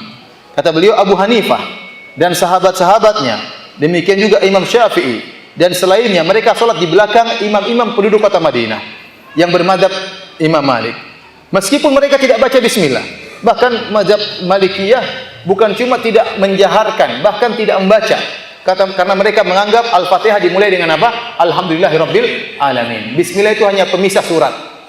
Ini khilaf, para ulama khilaf, apakah Bismillahirrahmanirrahim dalam Al-Fatihah termasuk Al-Fatihah atau tidak? Sebagian ulama berpendapat bahwasanya bismillah tidak masuk. Bismillah itu pemisah surat-surat, seperti habis Al-Fatihah bismillah lagi, terus Alif Lam Mim, surat Al-Baqarah, habis Al-Baqarah bismillah lagi, kemudian surat Ali Imran, habis Ali Imran bismillah lagi, kemudian surat An-Nisa. Sehingga kata mereka bismillah itu pemisah surat atau awal dari surat, bukan bagian dari surat Al-Fatihah. Ini dirojikan oleh Syekh Muhammad bin Shalih Al-Utsaimin, kata beliau bahwasanya bismillah bukan termasuk dari Al-Fatihah dengan dalil-dalilnya. Ya, seperti dalam hadis Allah mengatakan dalam hadis qudsi, qasamtus salat nisfain. Aku membagi Al-Fatihah menjadi dua, kata Allah Subhanahu wa taala. Wa idza qala abdi alhamdulillahirabbil alamin. Kalau hambaku berkata alhamdulillahirabbil alamin, dimulai dengan apa? Alhamdulillahirabbil alamin. Sehingga sebagian ulama berpendapat tidak baca bismillah, meskipun sir juga tidak dibaca, tidak masalah. Di antaranya imam-imam Malikiyah, ulama-ulama bermadzhab Malikiyah. Ternyata Imam Syafi'i, muridnya Imam Malik, dia pernah sholat di belakang Malik atau tidak? Pasti pernah. Dan juga ulama-ulama Hanafiyah sholat di belakang Imam Malik, dan yang bermadzhab Imam Malik yang tidak baca bismillah sama sekali, baik sir maupun jahar, tetap mereka sholat di belakang. Padahal menurut mazhab mereka, kalau tidak baca bismillah, sholat tidak sah. Kenapa? Karena bismillah bagian daripada Al-Fatihah. Menurut mazhab Syafi'i, bismillah itu bagian daripada Al-Fatihah. Artinya kalau Al-Fatihah ada satu ayat yang tidak dibaca, sah atau tidak? Tidak sah. Tetapi tatkala ini masalah khilafiyah, Imam Syafi'i tetap sholat di belakang Imam Malik yang menganggap bahwasanya bismillah tidak termasuk dari Al-Fatihah. Ini penjelasan Imam Al-Qurtubi rahimahullahu ta'ala. Jadi maksud saya, karena ini masalah khilafiyah, ya sudah, mereka berlapang dada. Kalau jadi makmum, ya sudah, jangan ngeyel. Ya. Saya dapat sebagian orang di Madinah, imam tidak kunut subuh, dia kunut subuh sendirian. Kenapa ente menyelisih apa? Makmum, menyelisih imam. Kalau ente mau kunut subuh, ente jadi imam sana. Bilang saya sudah, tolong gantian, saya jadi imam. Kunut subuh ya. Mungkin saya sudah membolehkan, mungkin. Kalau tidak ditangkap sama polisi. Tapi maksud saya, kalau Anda jadi makmum, jangan maksakan diri ya. Anda jadi makmum, imamnya tidak kunut, Anda tidak harus memaksakan diri untuk apa? Untuk kunut. Nah, demikian juga tatkala kita jadi makmum, imamnya kunut, kita pun ikut kunut. Ini masalah ijtihadiyah. Kemudian, ya, Al-Imam Zahabi rahimahullah pernah berbicara tentang masalah biografi Qatadah Ibnu Du'amah As-Sadusi, seorang tabi'in. Dan Qatadah ini punya masalah dalam masalah qadar. Masalah takdir, dia punya pendapat yang keliru, menyimpang. Namun dia seorang tabi'in. Kata Imam Zahabi, wa kana yaral qadar, dan dia punya kesalahan dalam masalah takdir. Nas'alullaha al-afwa. Kami mohon ampunan dari Allah Subhanahu wa taala. Wa ma hadza fama tawaqqafa ahadun fi sidqihi wa adalatihi wa dzhihi. Meskipun demikian dia punya kesalahan, punya bid'ah dalam masalah takdir, tidak seorang pun yang ragu akan kejujurannya, akan keadilannya, adalahnya, dan akan hafalannya. Wala Allah ya'dzuru amsalahu mimman talabbasa bi bid'atin yuridi biha ta'dhimal bari wa tanzihahu wa badla wus'ahu. Kata Az-Zahabi, dan bisa jadi Allah memberi uzur seperti Qatadah, orang-orang seperti ini yang mereka terjerumus dalam sebagian bid'ah, namun dalam rangka untuk mengagungkan Allah Subhanahu wa taala. Itu terjerumus dalam bid'ah qadariyah. Dalam rangka untuk mengagungkan Allah, tapi bid'ah salah. Semoga Allah memberi uzur kepada dia. Ya, dan dia telah berusaha mencari kebenaran, ternyata keliru. Wallahu ya hakamun adlun latifun bi ibadihi. Allah Maha adil dan Allah Maha bijak dan Allah lembut kepada hamba-hambanya. Kemudian beliau berkata, "Tsumma innal kabir min a'immatil ilmi idza kathura sawabuhu wa ulima taharrihi lil haqqi wa tasa ilmuhu wa dhahara dhaka'uhu wa urifa salahuhu wa wara'uhu wa tiba'uhu yughfaru lahu zalaluhu wa la nudalliluhu wa natrahuhu wa nansa mahasinahu." Kata beliau, kalau ada orang dari para a'immah yang dikenal sering melakukan kebenaran, pendapatnya sering benar, dan diketahui bagaimana dia berusaha mencari kebenaran, dan ilmunya luas, dan nampak kecerdasannya, dan nampak kesolehannya, nampak waraknya, dan bagaimana dia mengikuti sunnah, akan diampuni kesalahan-kesalahannya, dan kami tidak akan menyesatkannya, dan kami tidak akan membuangnya, dan kami tidak akan melupakan kebaikan-kebaikannya. Na'am wala naqtadi bihi fi bid'atihi. Benar, kita tidak akan mengikuti bid'ahnya, dan kita tidak akan wa khata'ihi, dan kita tidak akan mengikuti kesalahannya. Wa narjulahu taubah min dzalik. Kami mohon agar bertobat dari, kami bermohon dia bertobat dari hal tersebut. Artinya Az-Zahabi mengatakan ya, Qatadah punya kesalahan, terjun dalam sebagian bid'ah. Tapi tidak kita sesatkan, kenapa? Kebaikannya sangat banyak. Dan ini yang sering diserukan oleh Syekh Albani rahimahullahu taala. Ya, bahwasanya Syekh Albani mengatakan, kalau seorang hakim, kita tahu dia selalu berhukum dengan keadilan. Suatu hari dia berhukum dengan kezaliman. Sekali, dua kali, tiga kali, tapi ratusan hukum adil terus. Maka tetap hakim ini disifati dengan hakim yang adil. Dan kita tidak mengatakan dia hakim yang zalim. Kenapa? Kebanyakannya dia apa? Adil. Sebaliknya ada hakim yang zalim, ratusan hukum zalim terus. Kemudian dia adil 1, 2, 3 kali, tetap kita katakan hakim yang apa?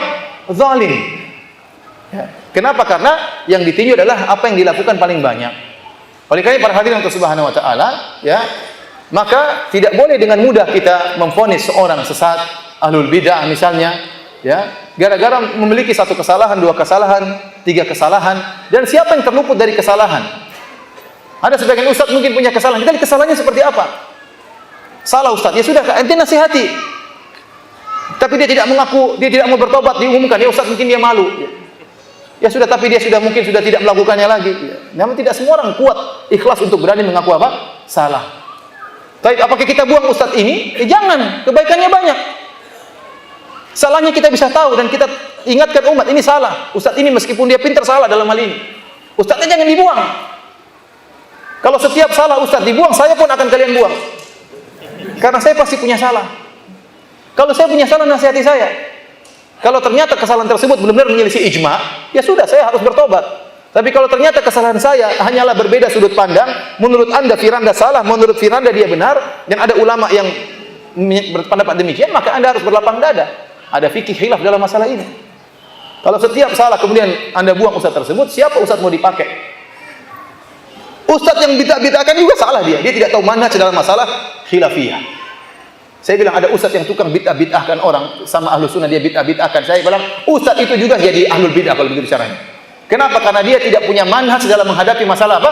Khilafiyah. Padahal ahlu sunnah punya manhaj dalam menghadapi masalah khilafiyah dan dia tidak punya manhaj dalam hal ini. Kalau kita mengikuti gaya ustaz itu, kita bilang ustaz justru kamu yang ahlul bid'ah. Sedikit-sedikit membid'ahkan orang. Ini manhaj dari mana seperti ini? Dari mana dalam buku? Cari buku fikih 4 mazhab, mana caranya? Cara seperti ini mana? Cari dalam buku-buku fikih, enggak ada seperti itu.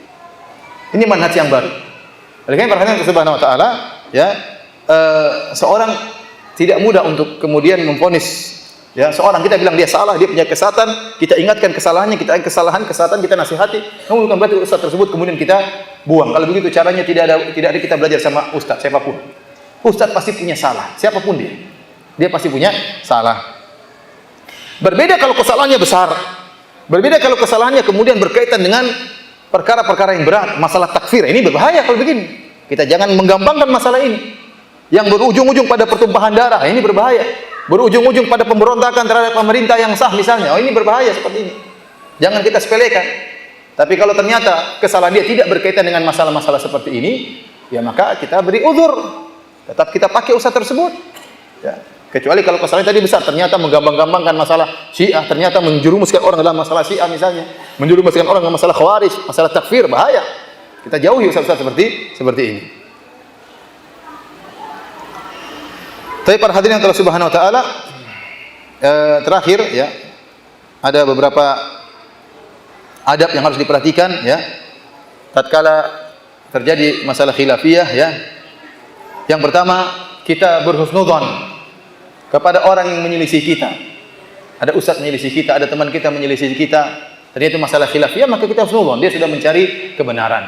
Jangan langsung kita tuduh bahwasanya dia itu ikut hawa nafsu karena dikasih duit. Saya beberapa kali di email atau ditulis di Facebook, Ustaz Firanda dapat uang berapa sih?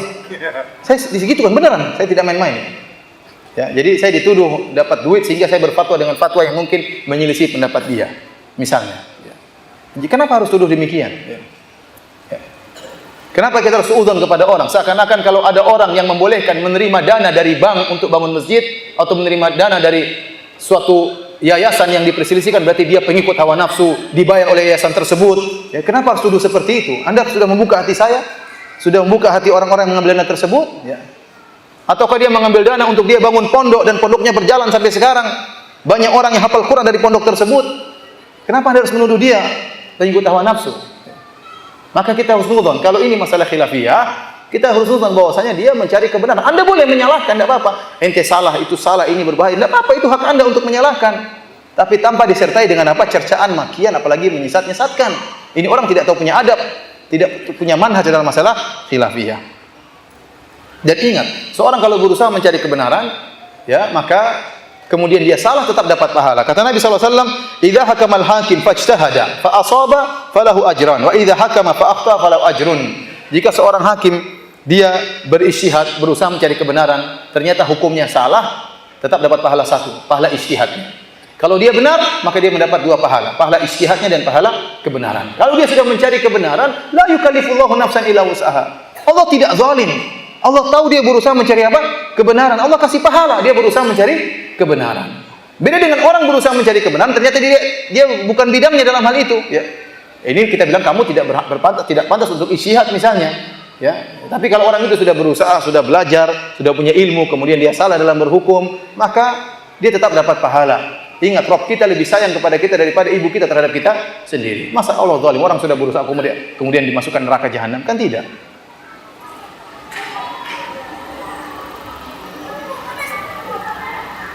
Oleh karenanya ya,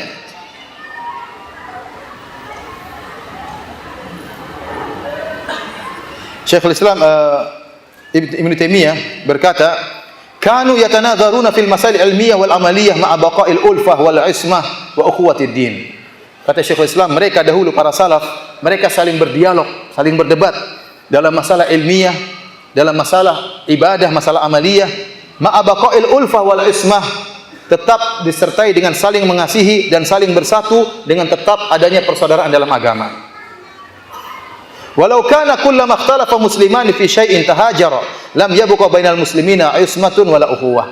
Kalau setiap ada dua orang Islam, setiap bermasalah ribut, maka tidak akan ada persatuan sama sekali selama-lamanya. Tidak mesti ribut kemudian kita pisah. Kita boleh berbeda pendapat, tidak harus ribut, tidak harus pisah. Berkata Yunus As-Sadafi, dia berkata rahimahullah, "Ma ra'aitu aqala min asy-Syafi'i. Nadartuhu yawman fi mas'alatin thumma iftaraqna wa laqituhu fa akhadha bi yadi thumma qala ya Aba Musa, ala yastaqim an nakuna ikhwanan wa illam nattafiq fi mas'alah." Aku tidak pernah melihat orang lebih cerdas daripada Syafi'i, kata Yunus rahimahullah. Aku tidak pernah melihat orang lebih cerdas daripada Syafi'i. Suatu hari aku mendebat dia dalam suatu permasalahan. Setelah berdebat kita berpisah. Suatu hari saya ketemu lagi dengan Syafi'i, dia pun memegang tanganku dan dia berkata kepadaku, "Wahai Yunus, wahai Abu Musa, tidakkah kita masih bisa bersaudara meskipun kita tidak bersepakat dalam suatu masalah? Kenapa harus ribut? Ana saya dengan Anda khilaf dalam masalah, tidak tadi Syekh Albani sama Syekh bin Baz khilaf dalam banyak masalah. Tetapi tetap saja saling menghargai, tetap saja saling menghormati. Nah, kalau sudah tidak saling menghormati, itu berarti kurang ilmu atau kurang adab. Berarti ada hawa nafsu yang bermain. Hawa nafsu yang bermain. Kalau Anda punya ilmu, Anda tahu husnuzon kepada saudara, tidak perlu Anda mencaci maki. Ya.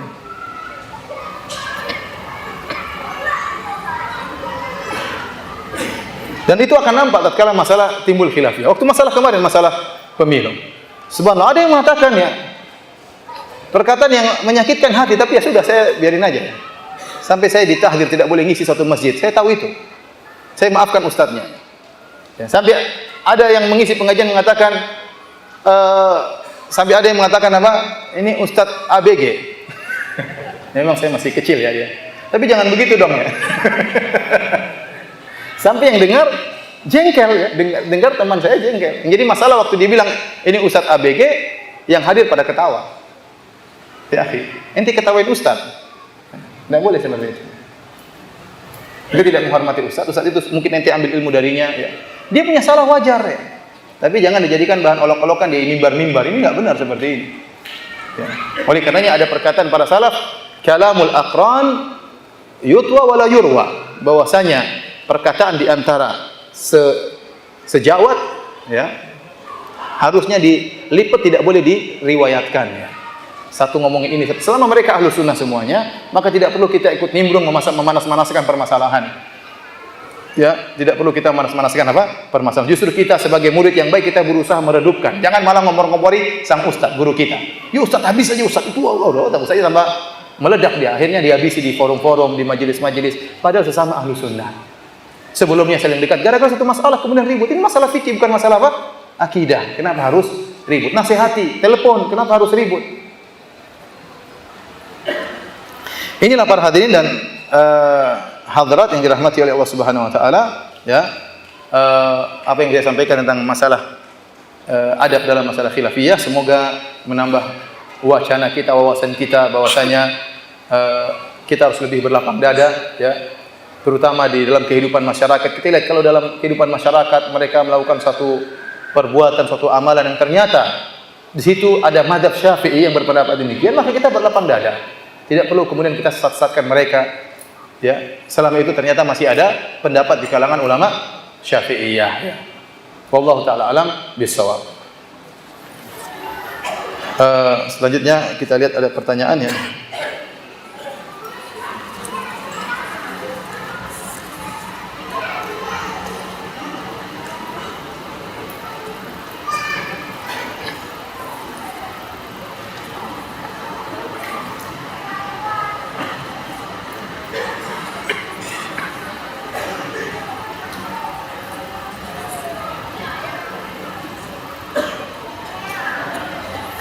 Jika kita pergi ke tempat makan atau mall, pasar, pasti ada musik yang dimainkan. Sikap kita bagaimana, Ustaz? Ini wallahu alam bisawab, kalau di tanah air kita disebut dengan mimma ta'umu bihi balwa, yaitu perkara yang tidak bisa kita hindari. Maka mudah-mudahan Allah ampuni, karena kita tidak sedang mencari untuk mendengar musik, tapi di mana-mana kita dengar musik. Kalau kita harus meninggalkan musik sama sekali, saya nggak bakalan ke Bali. Kenapa? Karena di pesawat pun saya dengar apa? Musik. Belum saya ketemu pramugari, macam-macam ya. Repot. Terus gimana saya mau ke sini ceritanya? Ya, saya tidak akan pernah ke sini. Beda kalau kita di Madinah. Di Madinah, masya Allah, kita masuk mall, kita dengar mengaji, murotal dalam mall. Ini tidak, subhanallah, di Madinah itu indah. Masuk mall dengar apa? Murotal. Di sini langsung saya ke mall, sholat di mall, musik masuk ke musola ya repot. Bahkan beberapa hari yang lalu ya, saya pergi makan di suatu restoran. Subhanallah. Yang diputar oleh pemilik restoran lagu-lagu tahun 90-an. Semua lagu itu saya hafal. Lagu ganti, kan makan lama, lagu ganti-ganti, baru lagi itu tahu lagi lah. Subhanallah, sampai ada salah satu teman yang tegur, Mbak tolong matikan, Mbak. Ini repot Mbak matikan, kata Mbak tersebut. Tidak bisa Mas, banyak orang yang mau dengar. Repot kita gimana? Mungkin kalau bikin restoran sendiri, kira-kira dia bilang begitu. Ya gimana lagi? Ya. Ini perkara yang sama seperti menundukkan pandangan. Tidak bisa kita tundukkan pandangan, susah. Mau kemana-mana pasti ada yang apa? Kelihatan. Antum naik motor pasti ada kelihatan. Tundukkan pandangan, nabrak nanti. Terpaksa astagfirullah. Jangan alhamdulillah ya. Astagfirullah ya. Ya, ada perkara-perkara yang tidak bisa kita hindari. Bukan kita menggampangkan, tapi tidak bisa kita hindari sama sekali. Seperti ikhtilat, seperti terbukanya aurat, seperti dengarnya musik. Ya kita, ya sudah, mau kemana lagi? Mau ke restoran ada musik, mau kemana ada musik. Ya masa ke restoran, ke masjid, di masjid aja nggak ada musik. Ya kita kan ingin ke pasar. Kalau ke pasar gimana? Ke pasar nggak boleh lihat aurat. Kalau gitu nggak bisa ke pasar. Terus gimana caranya? Tanam beras sendiri dong. Ya gimana caranya? Nggak. Ini di luar kemampuan kita. Luar apa? Kemampuan kita. Maka bukannya kita menggampang-gampangkan. Kalau ada restoran yang tidak ada musik, ke situ. Tapi kan tidak susah, tidak gampang seperti itu. Kalau kita masuk restoran ya kita tidak mungkin kita melarang, itu restoran bukan milik kita. Saya punya teman ya, dia bintang orang Saudi, punya bintang di sini ya. Dia datang cerita sama saya kemarin ke Indonesia, saya lagi makan, mereka putar musik, maka saya teriak, matikan itu. Akhirnya mereka matikan. Karena dia orang Saudi. Kalau kita matikan dipanggil polisi, kita ditangkap ya.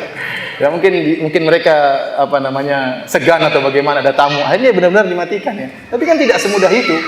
Kalau antum teriak-teriak dia bilang musik haram, antum dikira orang gila ya. Padahal itu mazhab Syafi'i. Dalam buku Syafi'i, dalam kitab fikih Syafi'i manapun mengharamkan apa? Musik. Antum tanya ulama-ulama atau dai-dai yang berdakwah dengan musik-musik, buka buku mazhab Syafi'i, buku manapun pasti mengharamkan apa? Musik. Namun mereka tidak mengamalkan mazhab Syafi'i dalam masalah ini. Jadi maksud saya, mudah-mudahan tidak berdosa, karena kita bukan itu yang kita cari.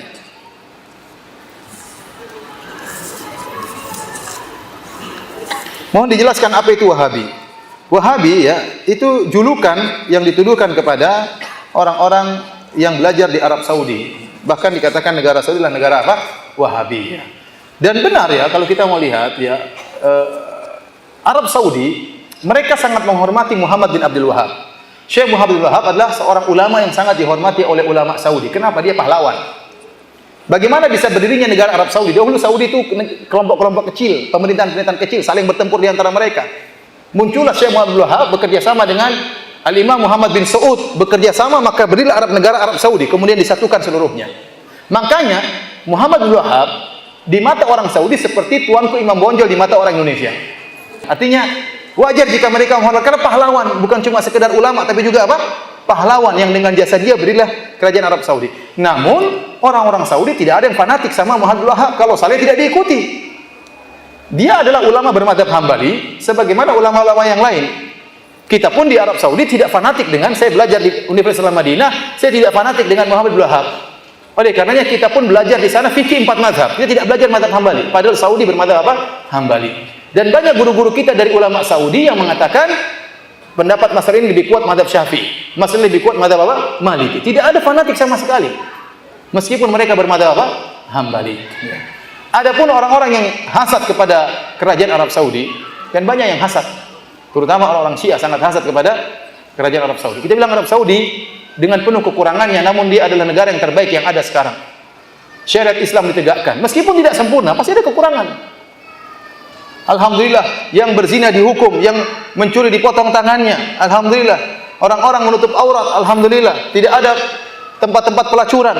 Kalau ada ditangkap ya. Ada tempat pelacuran yang sembunyi-sembunyi di rumah-rumah ya. Saya pernah punya teman kepala Hayat Amar Ma'ruf Nahi Munkar. Dia mengatakan kepada saya, Firanda, ini bulan Ramadan saya berhasil tutup 30 rumah-rumah yang dijadikan apa? Tempat pelacuran. Tidak resmi semuanya. Ya, maksud saya tapi tidak ada terbuka, dibolehkan, tidak ada ya. Alhamdulillah ya. Di mana-mana salat masjid penuh di mana-mana, alhamdulillah. Ya. Orang negara yang sangat aman. Taruh mobil gitu dinyalain masuk masjid, enggak ada yang nyuri mobil tersebut. Di Saudi seperti itu. Saya pernah sampaikan ya, saya pernah mau keluar dari rumah, ada mobil di belakang saya, ngalangi mobil saya. Orang Saudi ngawur ini, parkir sembarangan. Maka saya datang ke mobil tersebut, saya buka, saya bel-bel. Mobilnya nyala, ada BlackBerry di sampingnya. Tet, tet, tet, nggak ada orangnya. Akhirnya saya naik, saya mundurin. Kemudian baru saya keluar, baru saya majuin lagi, baru saya pergi. Coba kalau Indonesia, minimal BlackBerry-nya hilang. Yang jelas mobilnya juga hilang. Bayangkan sambil nyala dibiarin begitu saja. Di sana susah. Alhamdulillah. Bukan berarti tidak ada pencurian mobil, ada tapi kecil, minimal. Artinya kebaikannya sangat banyak. Belum lagi bagaimana khidmah pelayanan terhadap jemaah haji, jemaah umrah luar biasa. Pembagian sana gratisan sangat banyak. Saya lihat sendiri pembagian gratisan sampai jemaah-jemaah umrah, jemaah haji yang plus, yang kaya raya juga kalau ada pembagian gratis rebut-rebutan.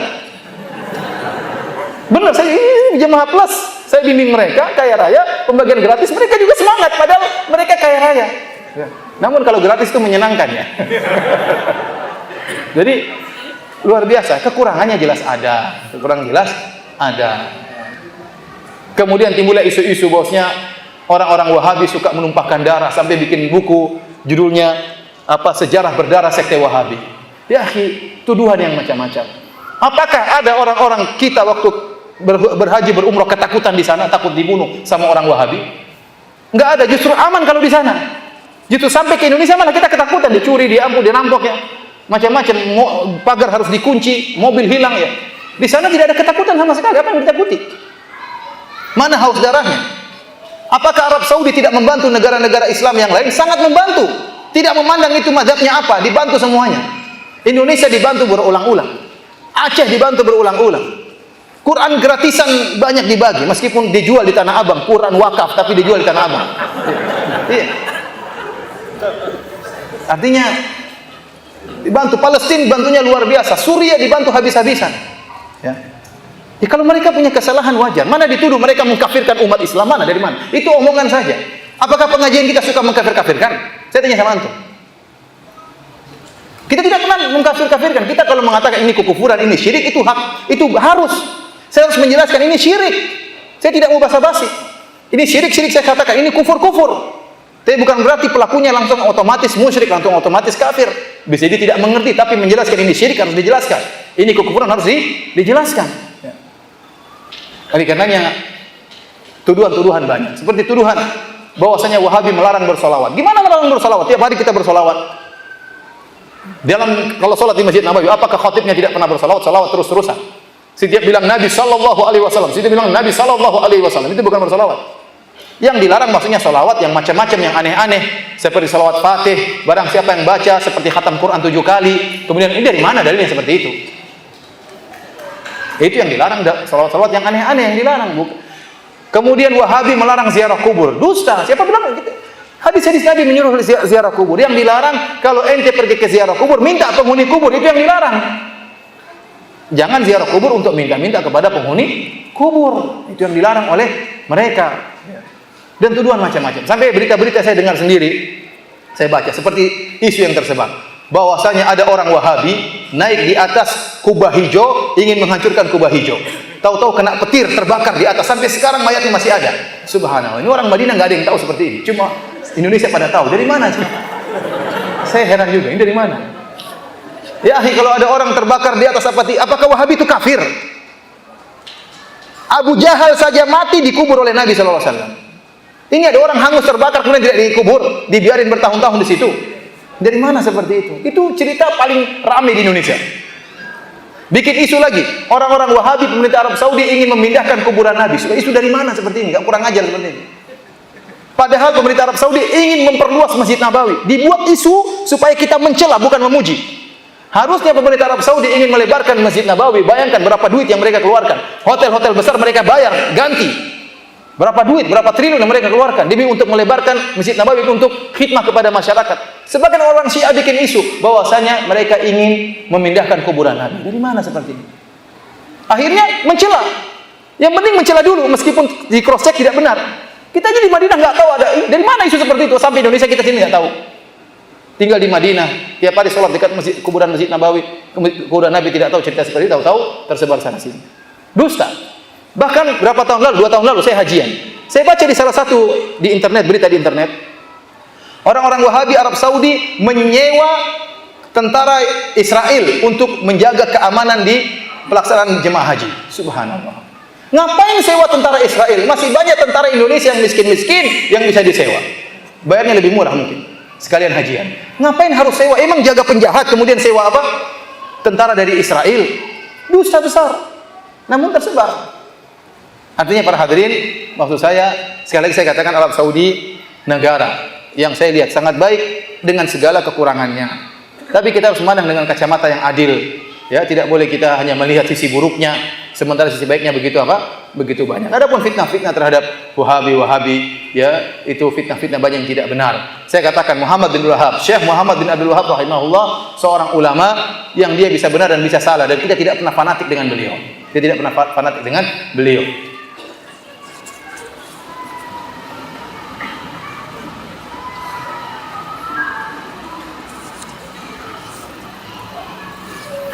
Ustadz, apakah dalam perkara ISIS terdapat khilaf? Antum lihat khilaf dari mana? Antum lihat ya. Bagaimana bentuk takfir yang luar biasa dilakukan oleh ISIS. Dan itu berimbas ke Arab Saudi. Paman bunuh anak, bunuh pamannya, ponakan bunuh pamannya. Ada yang bunuh ibunya. Ada yang ngebom di masjid. Bahkan terakhir bom di masjid di tentara Saudi. Karena mereka sama pemikirannya seperti takfir yang ada di sini. Ya, Saudi kafir, Raja Saudi kafir, tentaranya semuanya kafir, sama seperti takfir di tanah air kita. Presiden kafir, wakil presiden kafir, semua anggota DPR kafir, semua anggota DPR kafir, ada yang lebih ekstrim, seluruh pegawai negeri kafir. Mengerikan seperti itu. Akhirnya mereka ngebom di masjid. Bayangkan, orang lagi sholat duhur dibom. Sementara banyak darah bertumpahan di situ. Quran banyak robek, padahal di situ banyak ada halaqah tahfidz Quran, banyak orang hafal Quran di situ.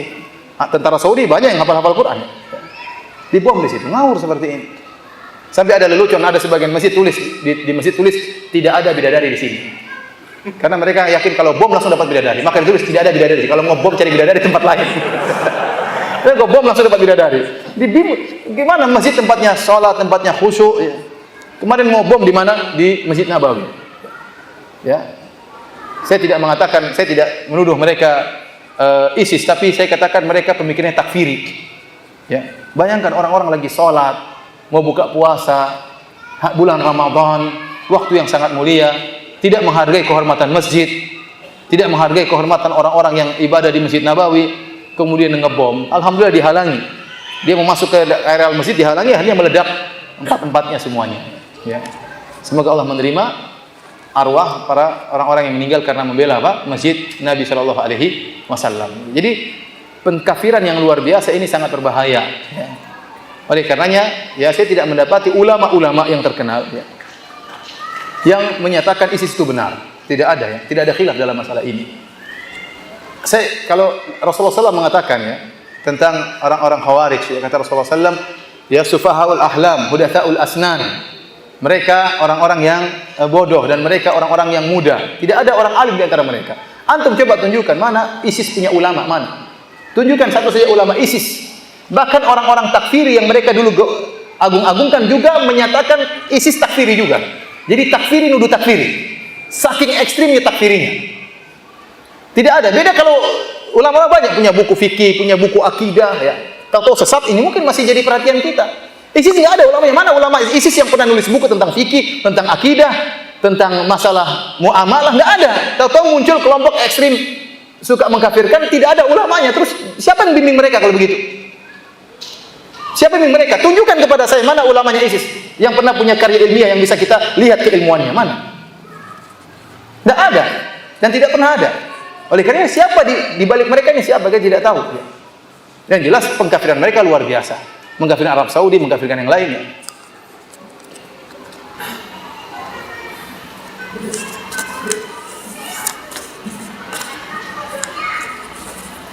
Sudah. Demikian para hadirin dan hadirat yang Subhanahu wa taala, kajian kita pada kesempatan malam ini. Mohon maaf banyak pertanyaan yang belum bisa saya jawab dan ada sebagian tidak bisa saya jawab karena kekurangan ilmu. Ya, semoga Allah Subhanahu wa taala senantiasa menganugerahkan kepada kita istiqamah sampai kita bertemu dengan Allah Subhanahu wa taala. Subhanakallahumma bihamdik asyhadu an la ilaha illa anta astaghfiruka wa atubu ilaik. Assalamualaikum warahmatullahi wabarakatuh.